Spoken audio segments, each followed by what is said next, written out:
You may have noticed that I have a giant stack of books with me today, and that's because I'm going to be tier ranking the first lines of books that are on my bookshelf. Now, this is all in good fun. The reality is I never just read one line and put a book down, but it is fun to figure out which lines grabbed my attention and what kind of impression I get. Now, I have read all of these books, but I haven't read these individual lines beforehand, and it'll be really interesting to revisit some of them and see what I think. Okay, I'm gonna put these on the floor before I explain the tiers. I have 4 tiers today that I'm working with. The first is clear my schedule. This is top tier first line, and it is I'm gonna do whatever I can to spend time reading this book. The second tier is tell me more. I'm intrigued and I'm interested to learn more, but it's not necessarily the best first line I've ever heard. The third tier is on thin ice. So this is I'm not really engaged by this first sentence, but I like it enough that I am going to keep reading. And then the fourth tier is DNF energy, which DNF stands for did not finish, and it's a list of books that I did not finish. This is basically I don't like the first line, and I may or may not keep reading, but if I keep reading, I already have the impression that I might not finish this book. Okay, let's get in with the first batch here. The first I have is the 100. Chapter 1, the door slid open and Clark knew it was time to die. That's really good. I like that a lot. I'm intrigued, I'm asking questions, I know who the main character is. I'm gonna put this in Tell Me More. This is a Shadowrun book called Under Shadows. Make sure only the people we want are there. Keep everyone else out. This is dialogue, and I would probably call this DNF energy. Starting with dialogue isn't necessarily a bad thing. I don't have any problems with that, but this didn't particularly intrigue me, and I would kind of have meh energy going into reading the rest of that first page. Litany of Dreams. This is an Arkham horror book. The aromas of life, rich and cloying and congealing in the back of his throat, danced arm in arm with the stink of putrefaction and death. Okay, this is good. I'm gonna say tell me more. I do really like the description of dancing arm in arm, the interesting word choice. These are words that I don't hear very often in like commercial fiction. So I do really like kind of this feel and vibe that we have going on here, particularly when we are talking about dreams, and it sets the tone in the very first sentence. So I really like this one. I'm tempted to actually say clear my schedule because I think it's very fitting for this book in this tone. Yeah, I'm hooked actually. I'm clear my schedule. This one's great. Love the first line. Dune, which I have a very pretty version of this book that I like to show off. The inside cover is just so cool. Now, for those who don't know, I think this was written in 1950s, if I'm correct. So the writing is a little bit outdated from the style that generally we use now. So I am interested to see what the first line of this is. In the week before their departure to Arrakis, when all the final scurrying about had reached a nearly unbearable frenzy, an old crone came to visit the mother of the boy, Paul. Man, yeah, I'm pretty disappointed because I love Dune and I love the whole story, but that first line is not great. Came to visit the mother of the boy, Paul. I might put this in DNF energy. Fight me in the comments. Next is Stormfront. This is book 1 of the Dresden Files, written by Jim Butcher. I heard the mailman approach my office door half an hour earlier than usual.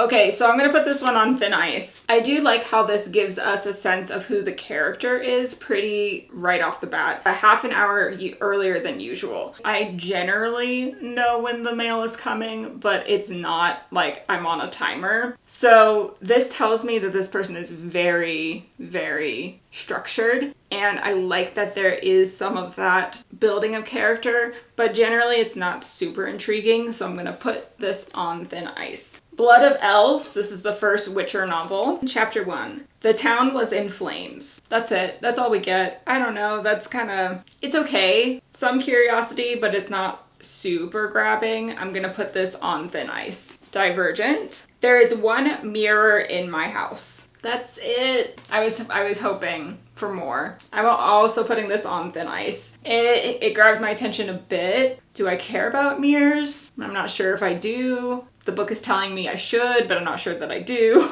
So yeah, we're gonna put that one on thin ice. Annihilation. I love this book. This one is one of my favorites. If you haven't checked it out, I highly recommend it. It's a little weird, I will tell you that. The tower, which was not supposed to be there, plunges into the earth in a place just before the black pine forest begins to give way to swamp and then the reeds and wind-gnarled trees of the marsh flats. Okay, that's a hefty sentence. I think it's a lot, so I'm not in love with it. But I do really like the first part, which is the tower, which was not supposed to be there. There's a tower, which is a substantial building, and it's not supposed to be there, which is very intriguing. And I do like that this does a good job of describing the setting. It puts me immediately into the story, where we are. It's written well. I'm going to put this in Tell Me More. I'm interested, but it's not the best because it's a little long-winded in my opinion. Got some classics in here as well, so let's go with The Great Gatsby. In my younger and more vulnerable years, my father gave me some advice that I've been turning over in my mind ever since. Okay, not bad, not great, on thin ice. It's not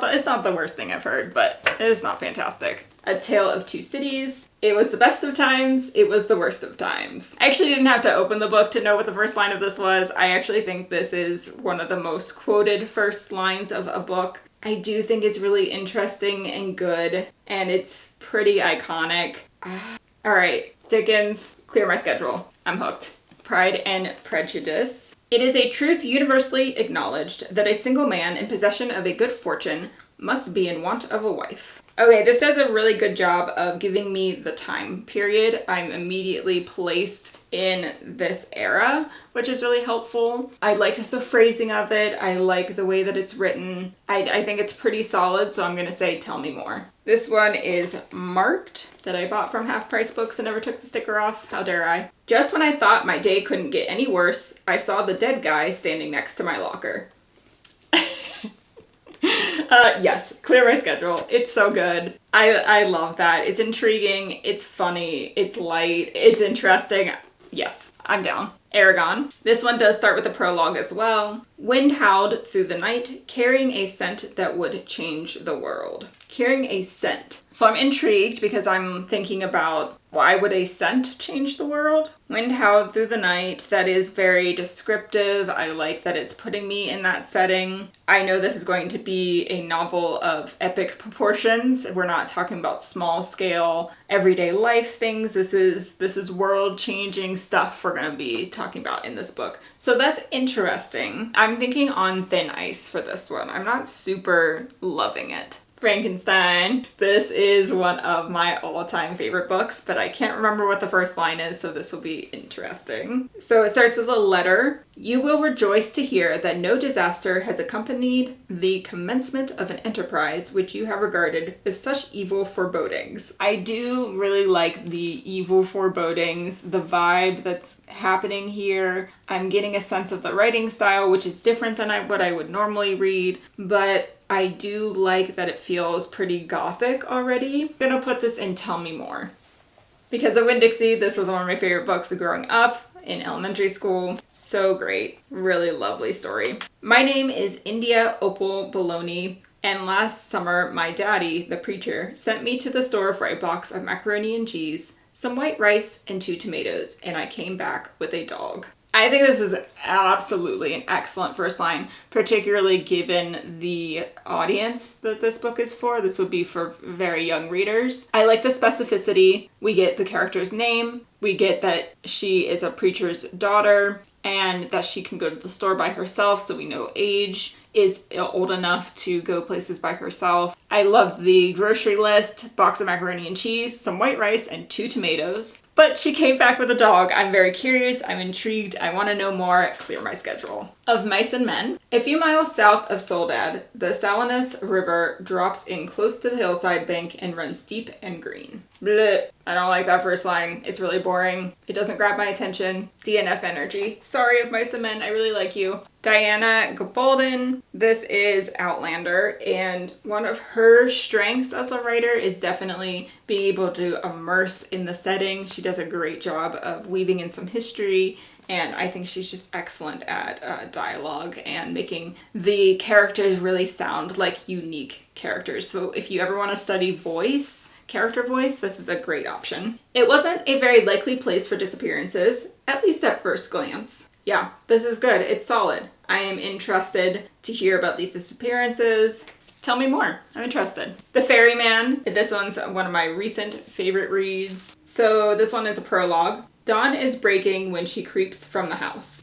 Meh. There's nothing special about that first line. It doesn't give me a ton of information. Yeah, there's someone sneaking. It's not super strong, and I'm actually going to put this in DNF energy as much as it pains me. Innocence by Dean Koontz. Having escaped one fire, I expected another. So I think I am intrigued by it, particularly the aspect of I expected another. Usually when there's fires happening, you don't expect multiple of them to occur. So I am interested, and I would want you to tell me more. Cult of the Spider Queen, which is another Arkham horror book. The package was not for him.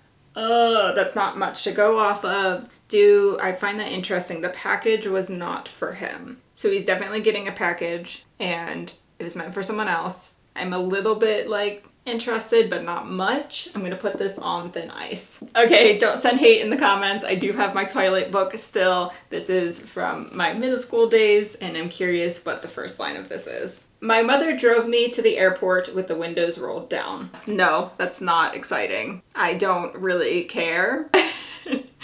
Yeah, I'm gonna give that DNF energy. Eon, Dragon Eye Reborn. Now this one has one page from the Primer Scrolls section, which is some world building, but I think it's intended to kind of be a prologue. So I'm gonna read that one, which is, no one knows how the first dragon eyes made their dangerous bargain with the 12 energy dragons of good fortune. A lot of world building in that first sentence, and I am interested to learn more. It's not the best, most intriguing written, but I'm gonna put this in Tell Me More. Okay, those are all the first lines that I have for you today. Hopefully you found this fun. If you enjoy this tier ranking type video, I did another one with a guest where we talked about bad writing advice and ranking those and hashing out what might be not the best writing advice, but what is really truly awful advice as well. So check that out and let me know in the comments if you want me to do any additional tier ranking videos. I would love to hear. Thank you for watching and happy writing.